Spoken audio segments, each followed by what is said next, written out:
The two books I always recommend are Game Feel by Steve Swink and by Ralph Koster. Those are two very good books. The Arabic one was written by Fawzi Mesma, and you should also check that one out. So Ridiculous Fishing was a game for iOS and Android, and it was originally a Flash game called Radical Fishing. And it was made because we watched a documentary on TV about fishing while we were talking about Duck Hunt. You know Duck Hunt, the game with the little plastic gun that you aim at the TV? And we were talking about that, and then there was a fish on the screen. We were like, wouldn't it be funny if you shoot the fish? That's where it started. And then we just tried to make that. And the first thing we realized is if it was going to be a Flash game, right, the market context of the game was that it was going to be a Flash game. And people play Flash games, back in those days anyway, at school. Right, so it had to be short. It had to fit in a lunch break. And more importantly, there were hundreds of Flash games, thousands probably, that were out there. So we also had to make sure that it felt good. So we made a rule that everything in the game should feel like progress. Everything in the game should feel like you're almost at the next thing that you can unlock. So we made a store, and we made the progression really, really important. So we made it so that anything you buy makes you go deeper into the water, because the deeper you go, the more interesting the fish you were going to find, and the more fish you could catch in one go. So it was all built around the idea of letting the people think about, what kind of cool fish are there if I get deeper? Or I just need one more game to buy the next item, right? So a lot of it was built around this idea of positive feedback. And that's kind of how Ridiculous Fishing happened. When we switched from Flash to mobile, we just asked the same questions again. What do people want on mobile? What do people want in a free-to-play game? And then instead of making a free-to-play game, we made a premium game. We just took the lessons from free-to-play games. Which is another lesson, get inspiration everywhere. Get inspiration from games you hate and from genres you hate. It's really helpful.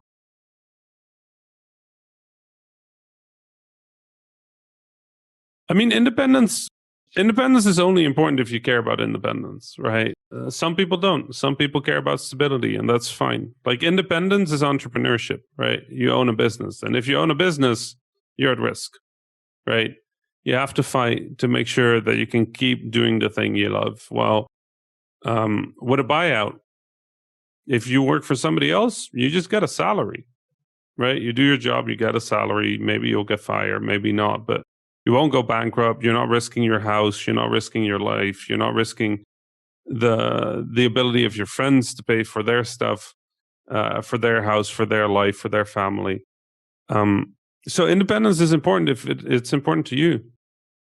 Do I care about what Tencent does in the AAA space? I mean, a little. If they're going to do a hostile takeover, if Take-Two doesn't want to be funded or bought by Tencent, yeah, then that ain't cool, right?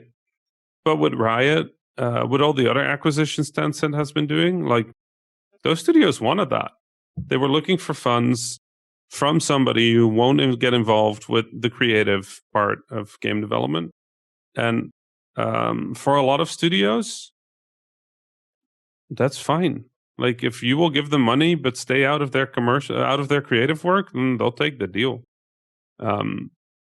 And for a lot of companies, they're asking about millions of dollars, right? Recently, Tencent, I think, acquired or got a large share of Clay Games, and they did another one recently for $30 million and got a minor stake in that studio. That's fine. The developers want it. Developers know best. I'm not going to tell anybody else to run their business. Would I do it? Unless I need a lot of money, probably not, right? I like my independence. For me, that's important. No. Make large-scale games only if me saying no doesn't stop you from making large-scale games. Make small games. It's what we're good at. We're good at making small games. You make big games if you're confident. But even if you make big games, focus on small things. Make sure that the small things feel great. Make sure your core mechanics feel great. Walking feels great. Go play Animal Crossing. If you play Animal Crossing, nothing in that game is particularly interesting in terms of mechanics. But you know what's great about Animal Crossing? Walking. Walking in Animal Crossing is great. The way movement feels, like it's a little floaty. You don't immediately stop. It looks cute. I could run around my Animal Crossing island for an hour and be happy, right?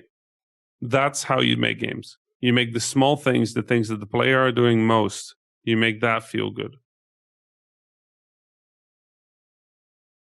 Ultrabugs will come out in the future. It's in certification right now, and we can't rush certification. So we're waiting for that to be done.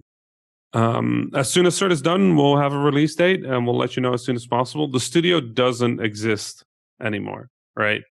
We quit Vlambeer in 2020.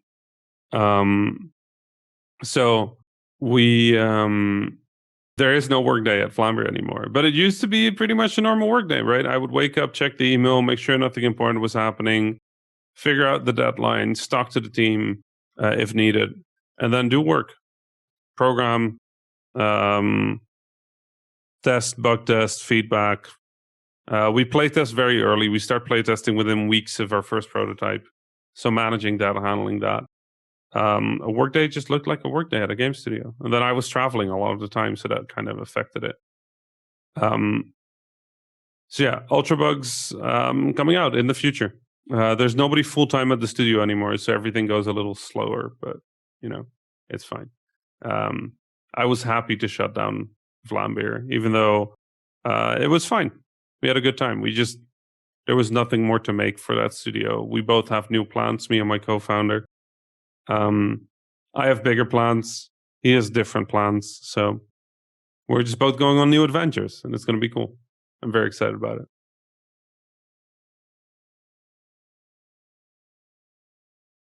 In general, you can think of any choice in any game to be with purpose. Not much happens in game development without a purpose. And even if it's just because people left it that way because it was easier, that's a purpose, right? In Nuclear Throne, the aspect ratio was very intentional.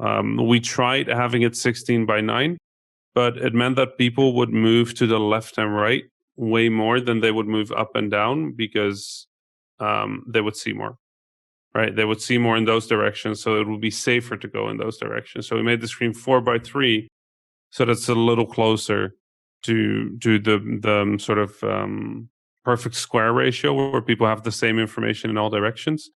It didn't start that way. It started because all of our games are in 320x240 resolution, right? Which is old school 4:3 resolution. But then when we were trying 16:9, we realized that there was actually a huge advantage to the square ratio. So, yeah, that was intentional.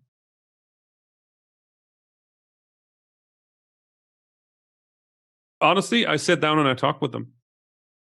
I talk. Like, that's all I want from a game designer. The thing with a game designer is, and actually the thing with any job in the industry, people think that the best way to get a job in the industry is be the best at what you do, right? I'm going to tell you right now, you are not the best programmer I can hire. And you're not the best artist I can hire. You are not the best sound designer I can hire. You're not the best musician I can hire, right? There's people better than you, right? For almost everybody on earth, except for the best person, there's people better than you, right? What I'm looking for in anybody I can work with. I'm probably not even the best boss that you can find, right? I'm not the best business guy. I'm not the best marketeer. I'm not the best game designer. The honest truth is I'm looking for somebody who communicates well, somebody who feels like a nice person, somebody who can communicate their ideas, that can talk about why they make decisions, that take responsibility for mistakes they've made. I try to trip them up and see how they react to that, right? Like I'll ask them a very difficult question or a trick question and then see how they respond, right? What I'm looking for is communicators. In art, in programming, in design, I'm more looking for team players. So if you're a good programmer, that's good enough for me, right? It's good enough for me. I don't need the best game designer on my project. I need a good game designer. They need to fit my project. They need to have the right attitude. More importantly, I need them to talk with my team. I need them to communicate. I need them to let me know that they need more time, that their timeline isn't good, that they overscope. I need them to have that experience. So I care way more about whether somebody is good at explaining why they made a choice than about the choice itself. I don't care. I don't care what the choice is, as long as they can justify it to me.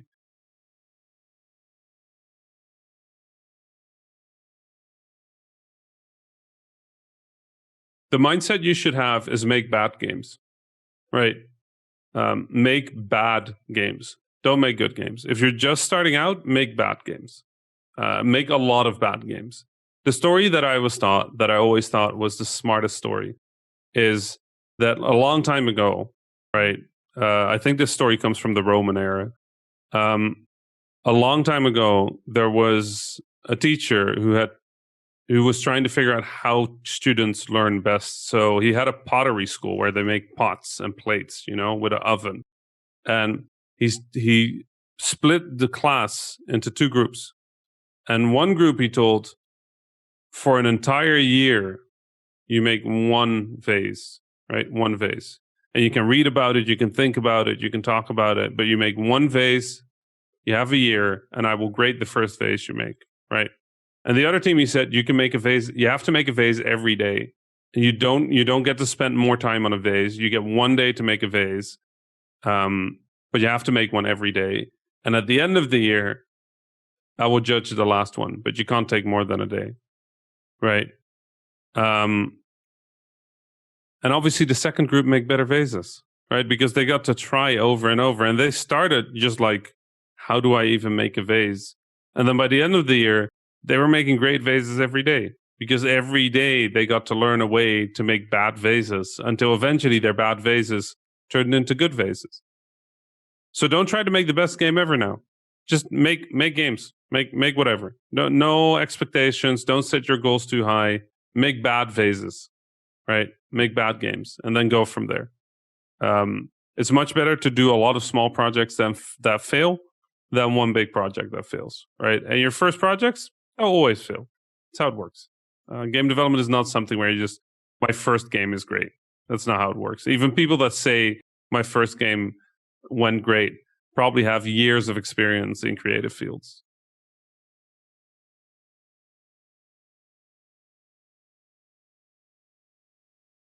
As we all know, computers were not made for Arabic, right? We're sort of like a patch to computers. But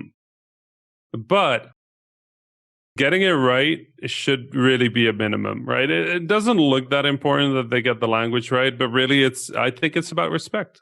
It's about respect of our language. It's about respect of our culture. It's about respect for our people. And I think it's important. So every time I see anybody do bad Arabic, I'm going to drag them on Twitter, right? I'm going to go on Twitter and I'm going to tell 180,000, 200,000 games industry people that they messed it up until they stop messing it up, right? And I get a lot more embarrassed messages nowadays than I used to get, right? When I was starting to talk about this back in 2013, nobody cared. But now I get messages from people at big studios, which is like, I'm so sorry. I didn't check the Arabic before we launched, and I think it's bad. I think we did. I'm so sorry. We will fix this really fast. So will it change? I don't know. Will it get better? Yes, it's already better. It should always be good. But if they get it wrong, we have something to laugh about, which is also nice. We get to point and laugh and be like, wow, these people spent $50 million on a game and they couldn't get, they couldn't get Salaam Alaikum right. Like, come on. Yeah, Hitman 3. I was laughing at Hitman 3. That was pretty bad. I talked to IO and they're fixing it. They're patching it in an update soon.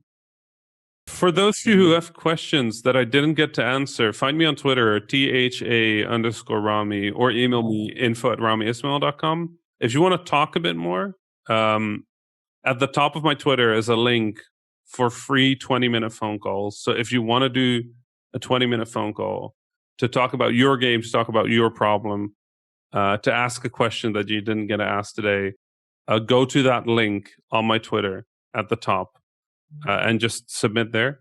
It was an honor speaking to you all, and a pleasure. And thank you to the organizers for having me and making this happen.